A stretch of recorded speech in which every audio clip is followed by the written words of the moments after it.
There will be no big crash. There's going to be no alarms. It's just a quiet decline. And that's happening right now, by the way, because that's the real cost of doing nothing. It's not measured in trillions. It's measured in lost opportunity, a lower quality of life, and a middle class that can't breathe. And yet no one takes the blame. Politicians will just point their fingers, and the media will spin this with all sorts of distractions. And most Americans will just, unfortunately, adapt to worse conditions year after year, not being able to afford as nice of stuff.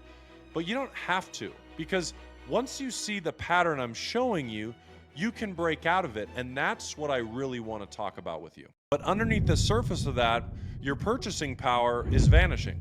That $100,000 income goal you fought so hard for 10 years ago, it's going to buy you half in groceries or rent or energy or healthcare, all the above. Same story, different currency, and we're not immune. In fact, it's already happening. You feel it every single time you swipe your card or give money to somebody at the other side of the cash register. Now, scenario 2 is a sovereign debt crisis. And this is the nightmare version of what could happen because confidence will completely collapse.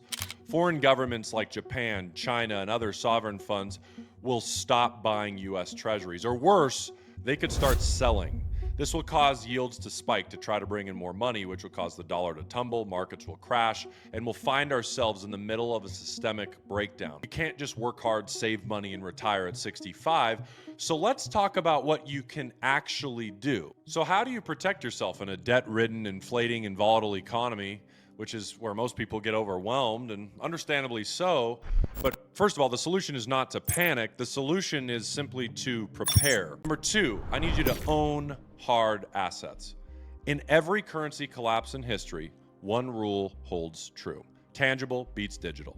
Assets with real, irreplaceable value like gold and silver, productive land, cash-flowing real estate, energy infrastructure like oil or utility companies, commodities themselves like gold and silver, they don't vanish when a central bank panics. They preserve value and sometimes even multiply it while all this paper money burns away.